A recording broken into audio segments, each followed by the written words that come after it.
Merhaba sevgili arkadaşlar, Bir Yumakla Gelenler YouTube kanalıma hoş geldiniz. Bugün sizlere bu önümde görmüş olduğunuz elbisenin yapımını anlatmaya çalışacağım. Çok şık, çok güzel bir modeli var. Böyle çıtı pıtı, çok keyif alarak öğreneceğinize inandığım bir elbise hazırladım bugün sizlere. Böyle askılı, askıları fırfırlı, bel detayında böyle kocaman bir fiyongu olan bir elbise arkadaşlar. Etek kısmı da yine fırfırlı olarak hazırladım. Bel kısmından başladım hazırlamaya. Belde trabzanlar zincir çekerek trabzanlar hazırladım. Ben 3-4 yaş için hazırladım arkadaşlar. Ölçüleri yine videonun içerisinde veriyorum. Kaç yaşa göre hazırlamak istiyorsanız eğer belden başlandığı için yapacağınız çocuğun beline göre ölçerek hazırlayabilirsiniz. Yani bel ölçüsü kaç santimse o kadar zincir çekerek hazırlayabilirsiniz, başlayabilirsiniz.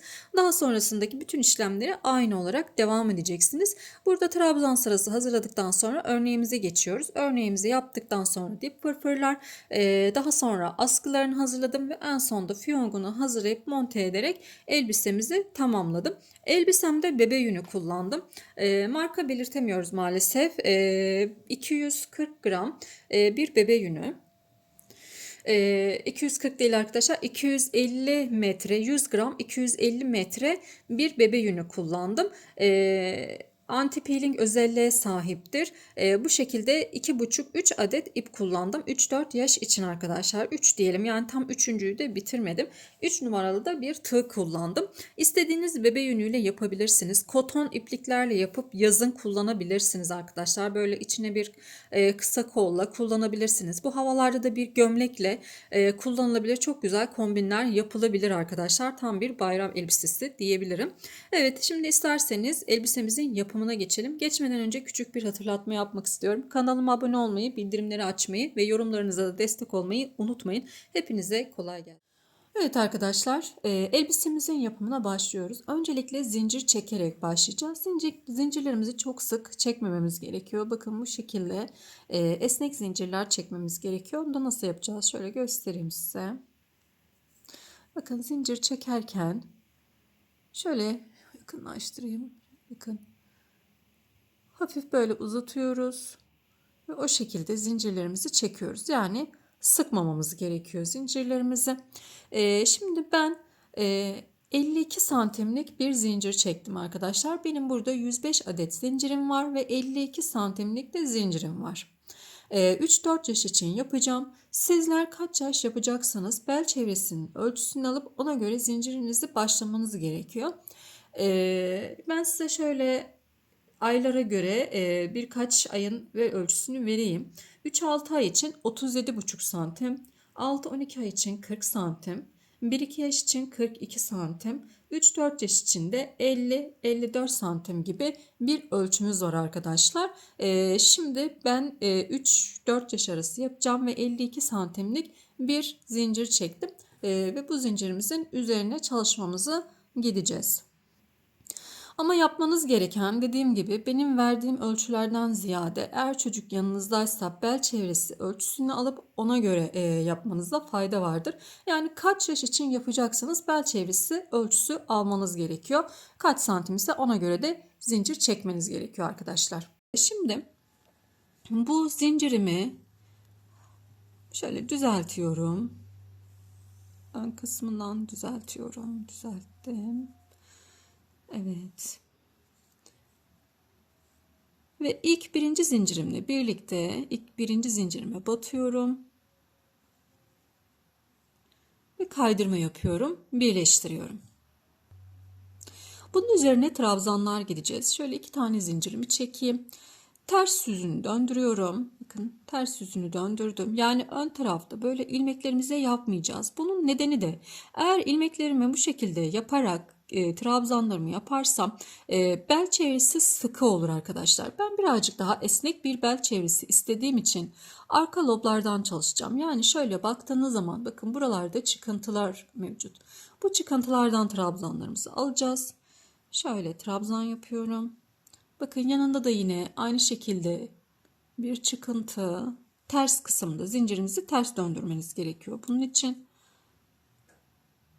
her bir çıkıntıya bir tane trabzan yapacağız.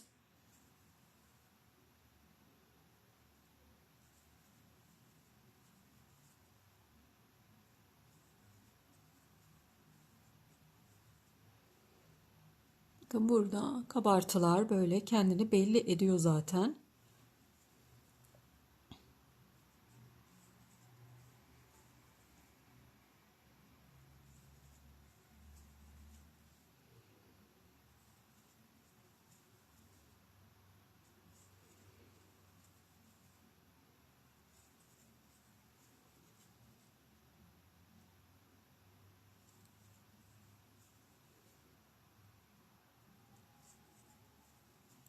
Zincirimizi bakın şöyle çektiğimiz zaman esnek bir yapısı oldu. Bu şekilde daha güzel, hem giydirirken de böyle takılmamış olur. Hani kalça kısmında böyle takılmamış olur. Esneme payı olmuş olur. O yüzden eteklerinizde böyle direkt trabzanla başlayacaksanız eğer bu arka kabartı kısımlarından alarak başlamanız daha iyi olacaktır. Şimdi sıra sonuna kadar gelelim arkadaşlar.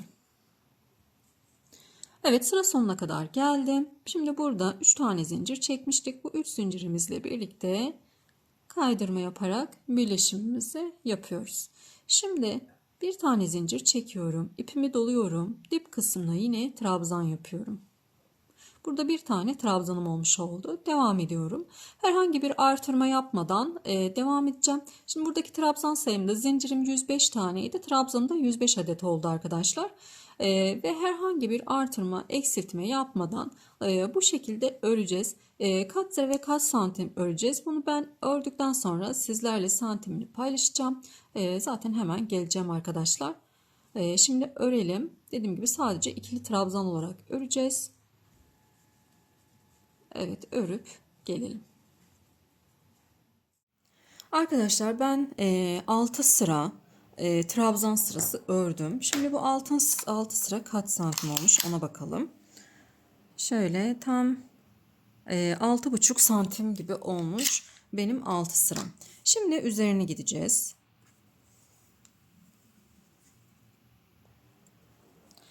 Üç tane zincir çekiyorum. 1, 2, 3 tane zincirimi çekiyorum. Şimdi bu zincirimizin hemen dip kısmına 2 tane 1, 2, bir tane daha yapıyorum. 3 tane trabzan yapıyorum buraya. Zincirimi saymadan 3 tane trabzan yaptım buraya.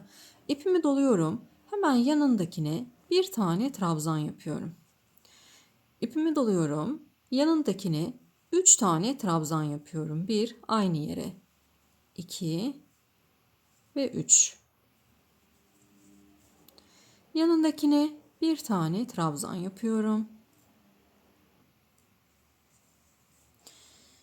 Ve yanındakine de aynı yere 3 tane trabzan yapıyorum. 2, 3. Bir tane. Bakın hiç atlama yapmıyorum. Sadece hemen yanlarına yapıyorum. Bir tane yaptım. Şimdi yanına 3 tane. 3, 1, 3, 1 şeklinde devam edecek bu sıra. 1, 3, 1, 3. Şimdi bu sırayı bu şekilde tamamlayalım. Evet, sıra sonuna kadar geldim. Şu en sondakine bakın 3 tane aynı yere trabzan yaptım. Buraya da bir tane trabzan yapıyorum. Ve buradaki zincirimizle birlikte birleştiriyoruz. Şimdi 1, 2, 3 zincir çekiyorum. Şimdi arkadaşlar burada bakın dibine değil yanındakine, yani şu 3 tane trabzanın ortasındaki ilmeğe batıyorum. Buraya 3 tane trabzan yapacağım. Birinciyi yaptım. 1, 2, 3. Yani şu altta 3 trabzan yapmıştık. Onun ortasındaki trabzanımızın üzerine 3 tane trabzan yaptık. Şimdi ipimi doluyorum. Bir tane atlıyorum yine. İkinciye, yani şu aradaki tek trabzanımız var ya arkadaşlar. Bir tane trabzan yapmış olduğumuz. Bunu lastik olarak alıyorum. Bakın bu şekilde ilmeğimin altından bu şekilde giriyorum. Ve lastik olarak alıyorum. Trabzan yaptım. Evet. Yine bir tane atlıyorum. İkincinin üzerine 3 tane trabzan yapacağım. Yani bakın burada 1, 2, 3 tane trabzanım var. İkinci trabzanımın üzerine 3 tane trabzan yapıyorum. 1, 2, 3. Geliyorum buraya. Buradaki tek trabzanımızda bir tane yapmış olduğumuz trabzanı bu şekilde belinden alıyorum. Yani ilmeğimin altından giriyorum bu şekilde ve trabzan yapıyorum. Evet, tekrar ipimi doladım. Buradaki 3 tane trabzanımızın ortasındaki, yani bakın birinciyi atlıyorum. İkinci ortasındakine 3 tane trabzan yapıyorum.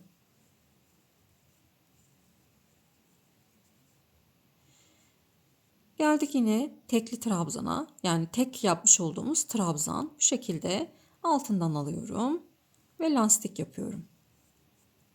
İpimi doladım. Yine 3 tane trabzanım var. Ortasındaki trabzanıma 3 tane trabzan yapıyorum aynı yere.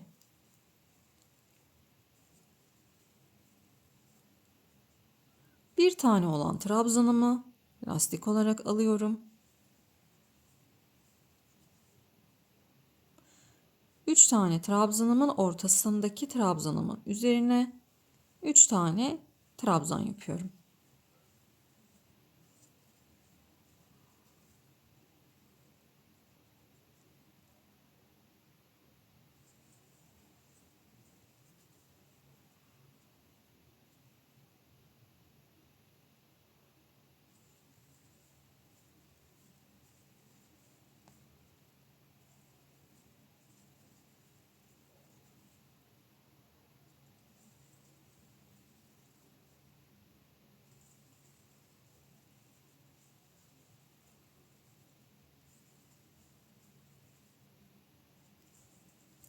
Sıra sonuna kadar bu şekilde geleceğim arkadaşlar.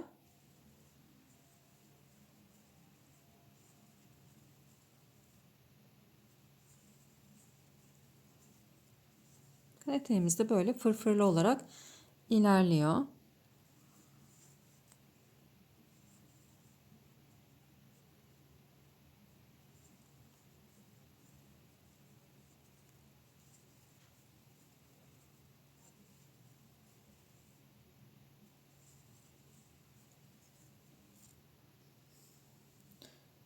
Evet, 3 trabzan yaptım. Şuradaki tek trabzanımda lastik yapıyorum ve 3 tane zincirimle birlikte birleşimimizi yapıyoruz. Şimdi yine 3 tane zincir çekiyorum. Evet, yine bakın 3 tane trabzanımız var burada. Bu 3 trabzanımızın ikincisine trabzanımızı yapıyoruz. 3 tane trabzan yapacağım. 2 ve 3. Şimdi burada lastik yapmıştık. Bu lastiği devam ettireceğiz. Yine lastik olarak alıyorum. Buradaki 3 trabzanımın ortasındakine yine 3 tane trabzan yapıyorum. İkincisine 2, 3 ve buna da yine lastik olarak alıyorum.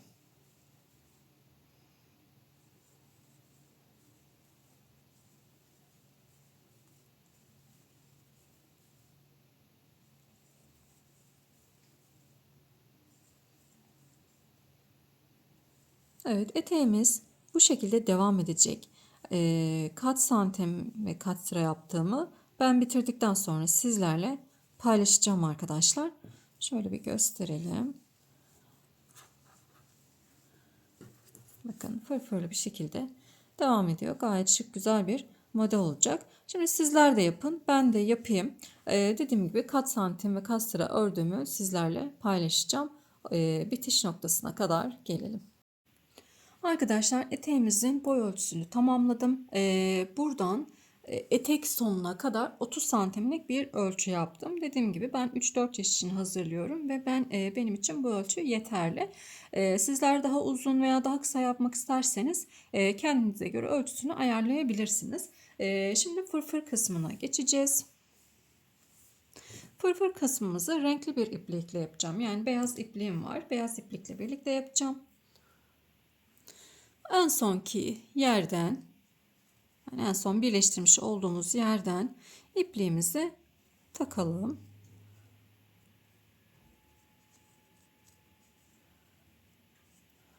Şöyle çekiyorum tekrar.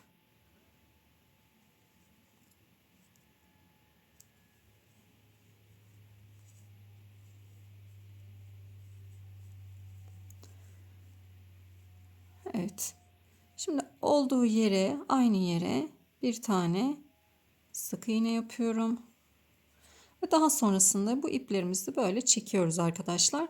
Buraya sabitlenmiş oluyor. Bir daha sökülmez. Şimdi iki tane zincir çekiyorum. Yanındakine, ilmeklerimizi her biri yanındakine iki tane trabzan yapacağım. Aynı ilmeğe. Aynı ilmeğe iki tane trabzan yapacağım. Bu iplerimi de arkada yürüteceğim. İki tane trabzan yaptım. Yanındakine geliyorum. Buraya da yine iki tane trabzan yapacağım. Bir. Bakın aynı noktaya iki. Yanındakine bir, iki. Aynı yere. Tüm ilmeklerimize bu şekilde trabzanlar yaparak ilerliyorum. Her bir ilmeğime ikişer tane trabzan yapıyorum arkadaşlar.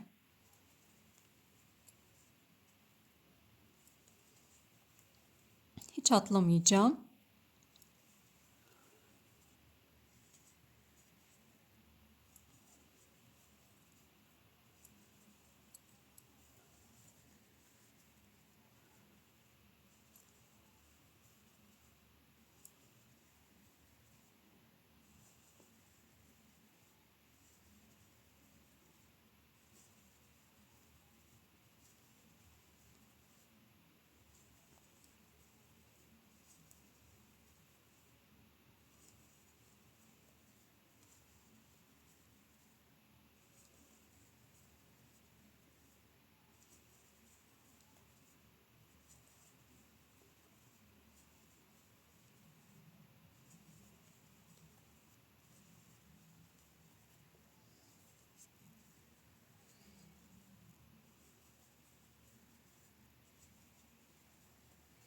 Bu şekilde devam edeceğim. Sıra sonuna kadar geleceğim. Şimdi dönüp dolaşıp sıra sonuna kadar geldiğimi varsayalım arkadaşlar. Burada birleştiriyoruz. Burada 3 tane sık iğne ile 3 tane zincir çekmiştik. Burada birleşimimizi yapıyoruz bu şekilde. Daha sonrasında 3 tane zincir çekiyorum. Üst sıradayız. Yani burayı bitirdiğimi varsayıyorum. Üst sıraya geldik. Üst sırada 3 zincir çektim. Yanındakine bir tane trabzan yapıyorum. Onun yanındakine iki tane trabzan yapıyorum. Yanındakine bir tane trabzan yapıyorum. Ve yanındakine de iki tane trabzan yapıyorum arkadaşlar. Bu şekilde bu sırayı da tamamlayacağım. Bakın bir trabzan, iki trabzan. Bir trabzan, yanındakine iki trabzan. Evet, üst sırayı da bu şekilde yapacağız. İki sıradan oluşacak benim fırfır kısmım. Daha sonrasında da bağcık kısımlarımıza, elbisemizin bağcık kısımlarına geçeceğiz arkadaşlar. Şimdi bu kısmı bitirelim ve bağcık kısmıyla devam edelim. Arkadaşlar eteğimizin fırfır kısmı tamamlandı. Böyle gerçekten çok güzel şık bir hava katmış oldu. Şimdi buradan askı kısmına geçiyoruz. Askı kısımlarının ben bir tanesini yaptım. Şimdi nasıl yapacağız size anlatacağım arkadaşlar. Öncelikle eteğimizi şu birleştirme yeri var ya arkadaşlar. Hani her defasında birleştirdiğimiz kısım orası arkaya gelecek şekilde ortadan ikiye katlıyoruz. Ortadan ikiye katladığımızda şu işaretleyicimizi tam orta noktasına işaretliyoruz. Orta noktasını alıyoruz. Bu tarafta ve bu tarafta aynı sayıda trabzan olması gerekiyor. Ona da dikkat edelim. Yani trabzanlarımız eşit olacak ki bu askıları yapmış olduğumuz zaman herhangi bir dengesizlik olmasın. Askılarımızı da böyle arka kısımdan yapıyoruz. Ters kısmından Şöyle göstereyim. Evet. Şimdi bakın orta noktamız burası. Buradan itibaren 1, 2, 3, 4, 5, 6, 7, 8 tane ayırdım. 9. ilmeğimin üzerinde askım var. Askıyı ilmekleri var ve askının ilmeklerini 9 tane ilmek üzerinden yaptım. Benim eteğim 3-4 yaş, hatta 5 yaşına kadar kullanılabilecek bir etek. Birazcık büyük bir etek olduğu için askısını geniş tuttum arkadaşlar. Eğer sizler 1 yaş için, 1-2 yaş için yapacaksanız eğer veya işte 6-9 ay, 9-12, 2 yaşına kadar yapacaksanız buradaki ilmekleri 7 trabzanın üzerinden yapabilirsiniz. Onu da şimdi yaparken sizlerle paylaşacağım. Ben kenarlara birer tane daha trabzan ekleyerek ilmek sayımı 9'a çıkardım. Birazcık daha geniş olmasını istedim çünkü. Şimdi bu askıyı yaparken bakın 1, 2, 3, 4, 5, 6, 7, 8 tane ayırıyorum. Daha sonrasında 9 tane daha sayıp 9. ilmekten tığımı takarak örmeye başlıyorum. Bu tarafa doğru örmeye başlıyorum. Yani bu orta noktamla burası arasında 8 tane ilmeğim var. Buradan bu tarafa doğru örmeye başlıyorum ve askımı bu şekilde yapıyorum. Buradan da şimdi şöyle şuradan itibaren başlıyorum. 1, 2, 3, 4, 5, 6, 7, 8 tane ayırdım. 9'uncudan ilmeğimi takacağım arkadaşlar. Şimdi alıyorum ipimi.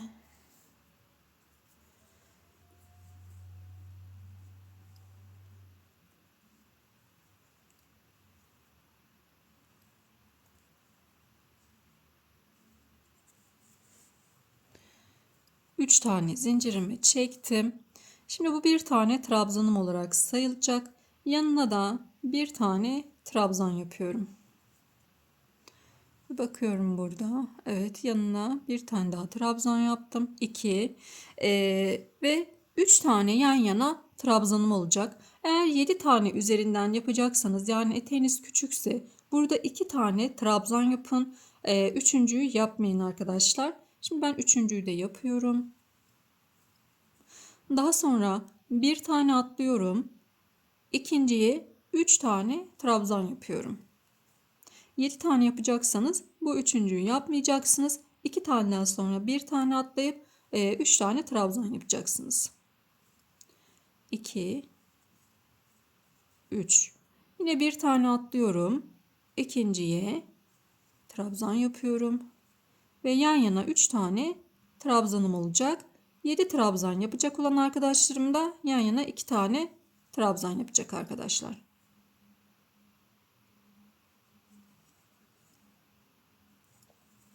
Evet. Bu şekilde. Şimdi döndürüyorum. Bakın yine burada da aynı şekilde yaptım. Döndürüyorum. 3 tane zincir çektim. Dibine değil. Dibine değil. Yanındakine trabzan. Yanındakine trabzan. Pardon arkadaşlar, trabzan değil. Evet, üçüncüye lastik yapıyorum. Şimdi sizler de 7 tane yapacak olan arkadaşlarım da ikinci trabzana lastik yapacaklar. Yani bir tane bu 3 zincir, ikinci şuradaki ikinci trabzana lastik yapmaları gerekiyor. Benim gibi 9 tane yapanlar da benim gibi yapsınlar arkadaşlar. Üçüncüye lastik yaptım. Şöyle lastik yaptım, bakın. Şu anda eteğimizin ters yüzündeyiz. Ters yüzünde olduğumuz için bu ön tarafından lastiğimi yaptım ki şöyle döndürdüğümüzde bakın eteğimizin ön yüzünde lastiğimiz kabartı şeklinde gözüksün. Şurada göstereyim, bakın bu şekilde. Evet, şimdi bakın nasıl yapacağım. Örgümün arka yüzünden öne doğru geliyorum. İlmeğimin üzerinden geçtim. İpimi aldım ve trabzan yaptım. Lastiğimizi bu şekilde yaptık. Şimdi buradaki 3 tane trabzanımızın ilkini atlıyorum. İkinci, yani ortadakinin üzerine 3 tane trabzan yapıyorum. İpimi doluyorum ve bir tane atlıyorum. Buradaki ilk birinci önüme gelen trabzanıma lastik yapıyorum. Yine aynı şekilde bakın örgümün ön yüzünden öne doğru geldim. İlmeğimin üzerinden geçiyorum ve trabzan yapıyorum. Buradaki iki trabzanımı da tekrar trabzan olarak yapıyorum arkadaşlar. Evet. Şimdi tekrar döndürelim. Eteğimizin ön yüzündeyiz şu anda. 3 zincir çekiyorum yine. Bu bir trabzanım. İkinci trabzanımı trabzan olarak yapıyorum. Bunu da yine lastik olarak yapacağım. Eteğimin ön yüzünde olduğum için bu şekilde önden alıyorum arkadaşlar. Ortadakini yapıyorum.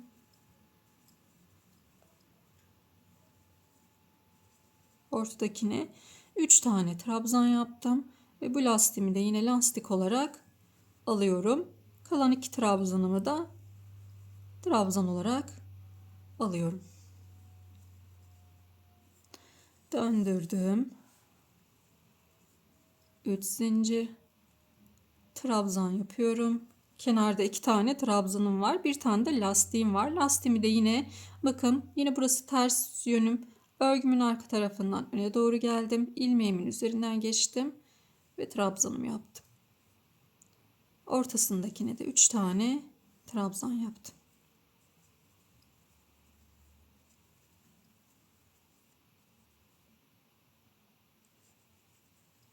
Lastiğimi ve kalan son 2 trabzanımı da yapıyorum arkadaşlar.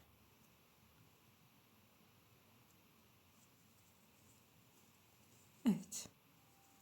Tekrar döndürdüm örgümün arka yüzün, ön yüzünü.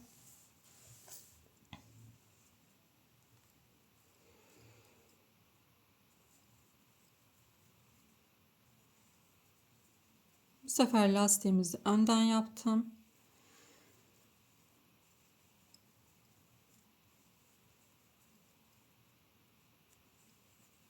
Evet, bu şekilde ilerleyeceğiz.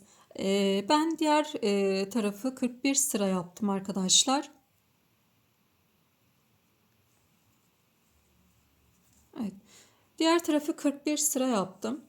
Yani yapmış olduğum askı ile birlikte eteğimin boyu tam olarak 55 santim oldu. Yani tam hani bir elbise boyutunda olması gerekiyor ölçülerimiz. O yüzden sizler de askınızı ona göre yapmanız gerekiyor. Yani yanınızda çocuk varsa çocuğa göre ölçmeniz gerekiyor. Boyunu ona göre ayarlamanız gerekiyor. Yani bu askı boyunu ona göre ayarlamanız gerekiyor. Şimdi yapalım. Dediğim gibi ben 41 sıra yaptım. Şimdi yapalım. Sonrasında bu ön kısımla birleştirmeyi, burası arka kısım. Bu ön kısımla birleştirmeyi sizlerle paylaşacağım arkadaşlar. Yani şöyle koyduğumuz zaman burası bizim eteğimizin arka tarafı. Ancak birleştirirken hani bağcık kısmımız bu şekilde olacağı için, bakın şöyle olacağı için düze geliyor arkadaşlar. Bu sizi yanıltmasın, buradaki lastiklerimizin yönü yanıltmasın sizi. Bakın bu şekilde. Evet, şimdi lastiğimizi de yapalım. En son şu ön kısımla bu şekilde birleştireceğiz. O kısmı sizlerle paylaşacağım ve fırfır detayını paylaşacağım. Bağcık kısmını hazırladım. Uzunluk olarak 40 santimlik bir ölçüsü var ve 41 sıra yaptım arkadaşlar. Şimdi birleştireceğim. Birleşim sırasında yine aynı şekilde tam önüne denk gelecek şekilde böyle işaretleyiciler taktım arkadaşlar. Buradan birleştireceğim. 9 trabzan ilmek üzerinden birleştireceğim. Yine burada da aynı şekildeydi. Şimdi şöyle yapıyoruz arkadaşlar. Bakın, birleştirirken şu şekilde katlıyoruz. Yakınlaştıralım. Bakın bu şekilde katlayacağım. Ve böyle karşı tarafa birleştireceğim. Tutuyorum.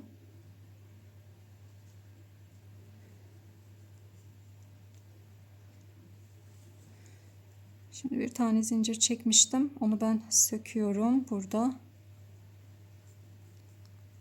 Evet.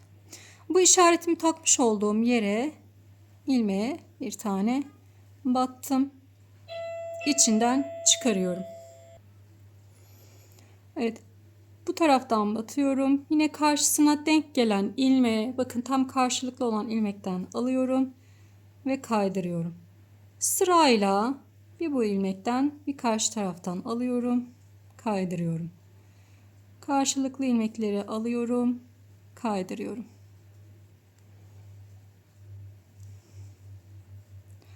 Diğer tarafı da yine aynısı gibi yapacaksınız arkadaşlar.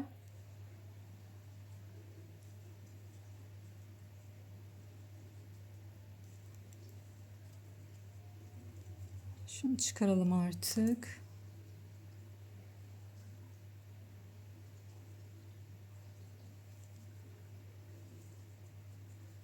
Evet, şu sondaki zincirimizi de yapalım. Bir tane zincir çektim.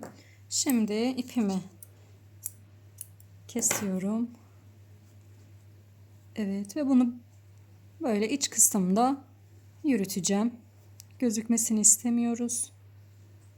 Temiz bir görüntü olması için yürütelim arkadaşlar.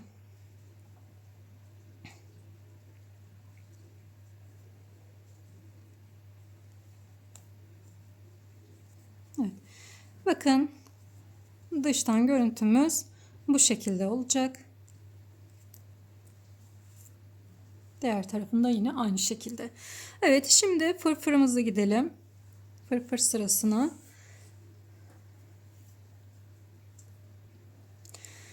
Fırfır için bakın, bağcığımız bu şekilde. Bağcığımızın bu tarafından takacağım ilmeğimi. En son, bakın, en dipteki kısımdan takıyorum. Buradan.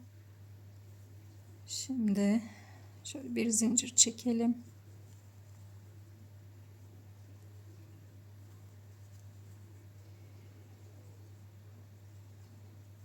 Üç tane zincir çektim. Şöyle dibine bir tane trabzan yaptım. Bu boşluğa 3 tane trabzan yapıyorum. Bakın, boşluk var burada. Trabzan boşluğum var. Boşluğa 3 tane trabzan yapıyorum. 3. Şimdi burada şöyle bir ucuk var, bakın. Elinizde daha net gözükür. Buraya 2 tane yapıyorum. 1, 2. Bu boşluğa 3 tane.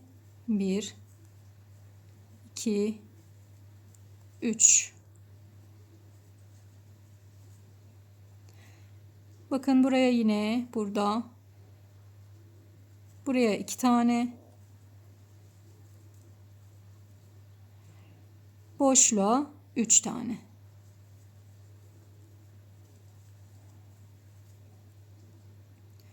Buraya 2 tane.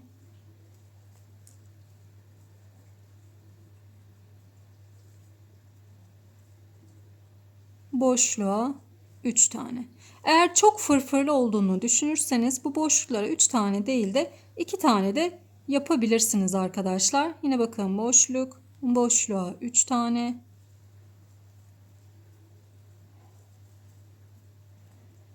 3. Tekrar bir boşluk daha. 3 tane. Buraya 2 tane. Boşluğa 3 tane.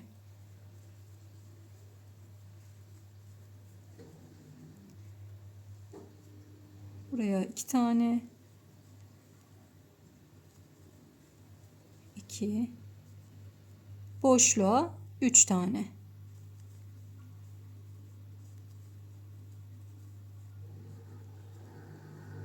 Buradaki boşluğa geçiyorum ve yine 3 tane. Evet, bu şekilde devam edeceğiz arkadaşlar.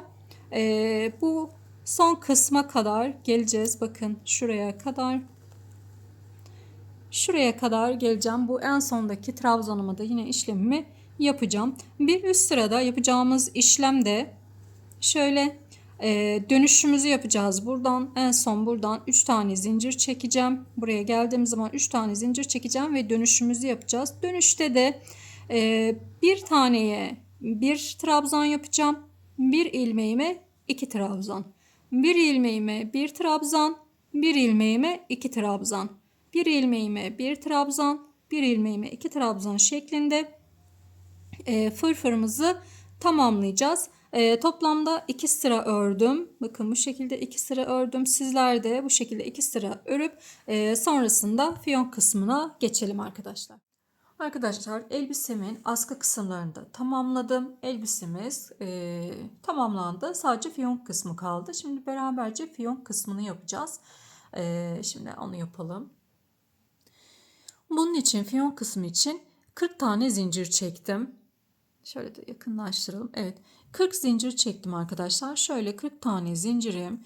Bakın benim bu şekilde kapladı. Yani geniş bir fiyonk istiyorum. Eğer küçük bir fiyonk yapacaksanız zincir sayınızı daha az çekebilirsiniz. Şimdi 40 tane zincirimin üzerine 38 tane çakma trabzan yapacağım. Şöyle bakın ipimi doluyorum. Yandaki ilmeğime batıyorum. Tığımda 3 tane var. Hepsini tek seferde çıkarıyorum. İpimi doluyorum. Yandakine batıyorum. Tığımda 3 tane var. Hepsini tek seferde topluyorum. Yandakine battım. Hepsini tek seferde topladım. Yandakine batıyorum. Tek seferde topluyorum. Çakma trabzan yapıyoruz bu şekilde.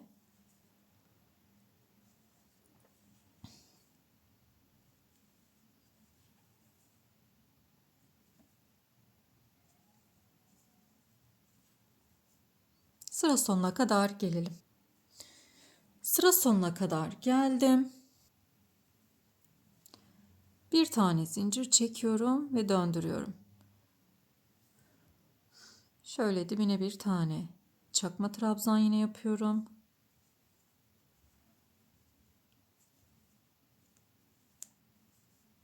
Evet. Bu şekilde arkadaşlar hep çakma trabzan olarak ilerleyeceğiz. Bu şekilde 14 sıra yapalım. Yukarıya doğru 14 sıramız olsun. Eğer daha küçük yapıyorsanız sıra sayısını daha da azaltabilirsiniz. Fiyongunuzun büyüklüğü, genişliği size bağlı arkadaşlar. Şimdi 14 sıra örelim, gelelim. Evet, ben tamamladım fiyongumu. Şimdi yukarıdan aşağıya doğru şu şekilde 10 santim. Genişliğim de 21,5 santim oldu arkadaşlar. Şöyle göstereyim. Bu şekilde genişliğim 21,5 santim. Bu yüksekliğim de 10 santim oldu. 14 sıraya tamamladım. Şimdi kuyruk kısmını tamamlayacağız. Bunun için de kuyruk kısmı içinde 46 tane zincir çekeceğiz arkadaşlar. Ve bunun üzerine 44 tane çakma trabzan yapacağız. Yine yapalım. Şöyle. Çakma trabzanlarımızı üzerine 44 tane üzerine çakma trabzan yapacağız. 2 3 Şimdi yapıp gelelim isterseniz. 4 Evet, üstünü doldurdum. Şimdi döndürüyorum. Bir tane kaydırıyoruz. Burada kesintiler yapacağız arkadaşlar. Kesimler. Şöyle ilkine bakın. Önce bir tane zincir çekelim. İlkine batıyorum. İçinden çıkarıyorum. Burada bir tane kesim yapmış oldum. Şimdi ipimi doluyorum. Yandakinden devam ediyorum. Çakma trabzanlarımı yapmaya. Ve sonda da bir taneyi örmeyeceğiz. Başta ve sonda birer tane kesim yapmış olacağız. Şimdi o kısma kadar gelelim. Bakın sondaki ilmeğimi örmüyorum. Onu bırakıyorum. Döndürdüm. Bir zincir çektim. Dibine batıyorum. Ve kaydırıyorum yine. İpimi doluyorum. Ve çakma trabzanla devam ediyorum. Yine sonda bir taneyi örmeyeceğim arkadaşlar. Böyle verev bir görüntü olacak bu iki kısımda. Hem giderken hem dönerken birer tane kesim yapmış oluyoruz. Şimdi sona kadar gelelim. Şimdi sıra sonuna kadar geldim. Bakın burada bir tane ilmeğim var. O ilmeğimi örmüyorum. Döndürdüm. Bir zincir çekiyorum. Yine dibine kaydırma yapıyorum. İpimi doluyorum ve yanındakinden devam ediyorum. Yine sonuna da bir tane örmeyeceğiz. Evet, bu şekilde her sırada keserek 6 sıra örelim arkadaşlar. Hem başta hem sonda birer tane kesim olacak. Şimdi 6 sıra örelim ve bu kısmımızı da tamamlayalım. Evet, hazırladım arkadaşlar. Gördüğünüz gibi bunu da yaptım. Bir tane de 22 zincir çekip üzerine bu şekilde 2 sıra çakma trabzanla yapıyoruz. Bunda herhangi bir eksiltme yok. Bir şerit hazırlıyoruz 2 sıra. Bir tane de bu şekilde yapıyoruz. Ve fiyongumuz için gerekli olan tüm malzemelerimiz hazır arkadaşlar. Şimdi fiyongumuzun yapım aşamasına geçelim. Yani şöyle elbisemi birazcık itiyorum. Şöyle koyalım. Evet, şimdi öncelikle fiyongumuzu bir şekillendirelim. Fiyongumuzu şekillendirmek için isterseniz şöyle ortadan yaparsınız. Eğer fiyongunuz daha küçükse bu şekilde. İsterseniz böyle kullanırsınız. Veya şu anda benim yapacağım gibi şöyle bir kat kıvırıyorum. Şöyle burayı da alıyorum. Bir kat da burada kıvırıyorum. Ve burayı da alıyorum. Şimdi buradan şöyle yukarıdan aşağıya doğru tığımı, iğnemi geçtim. Burada bir sabitleme yaptım arkadaşlar.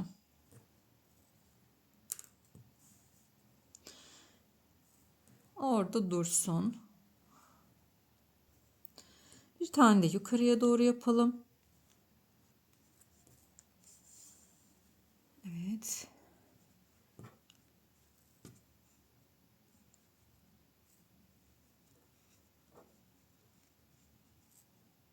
Yine bir tane de aşağıya doğru yapalım. Tamamdır. Şimdi bunu da yine aynı şekilde yapacağım arkadaşlar. Bakın şöyle tam ortasına almamız gerekiyor. Yani şöyle katlayın isterseniz. Tam orta noktasından şuradan şöyle yapalım.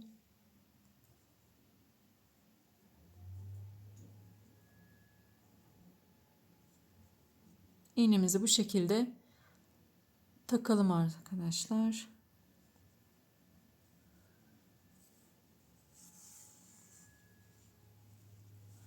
Evet.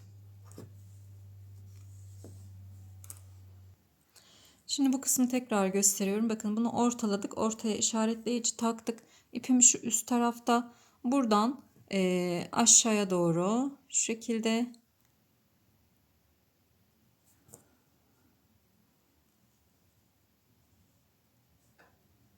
iğnemi takıyorum ve çekiyorum. İşaretleyicimi buradan çıkarabilirim arkadaşlar. Ortalamış olduk. Bu şekilde. Bakın. Tamamdır. Şimdi şöyle saralım.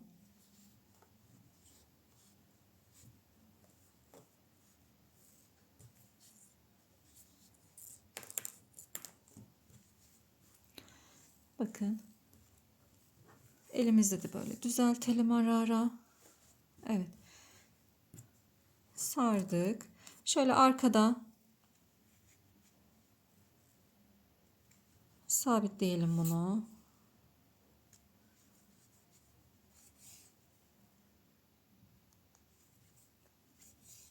Tamamdır. Şimdi buradan ipimizi keselim. Bu elimizdeki bakın şu parçayı da şöyle bu kısma saracağım. Oradaki o ip sarma detayını gizlemiş olacağım. Şöyle arka tarafında da yine bir iğne yardımıyla şöyle bu şekilde iğne yardımıyla dikelim bunu buraya. Dursun. İğnemizi bir düğüm atalım ipimize. Yani oradaki o ip görüntüsünü yok etmiş olacağız böylelikle. Şöyle.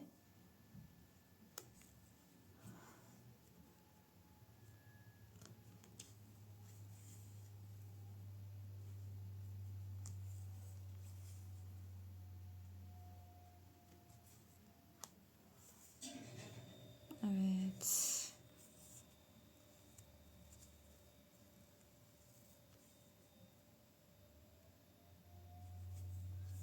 Tamamdır. Şimdi bir düğüm yapalım.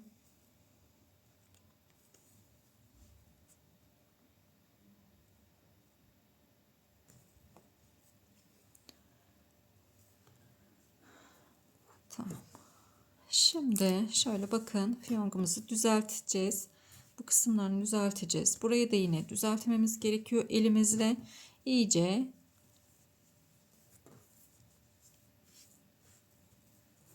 Şimdi dikeceğiz eteğimize.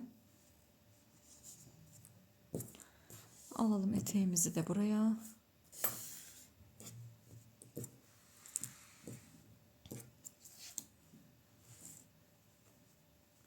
Bakın şu kısma dikeceğim arkadaşlar bunu buraya.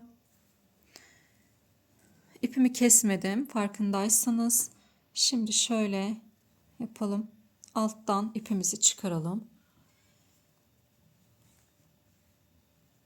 Bakın. Şimdi burada hem fiyonktan alıyorum. Yani hem fiyonkun o bağlamış olduğumuz şeritinden alıyorum. Hem etekten alıyorum. Ve bunu buraya dikiyorum. Şöyle rastgele alıyorum. Zaten eteğimizin aynı renginde olduğu için burada herhangi bir dikiş izi belli olmayacak arkadaşlar. Böyle dikeceğiz. Şimdi isterseniz bunu bu şekilde dikelim. Son haliyle gelelim.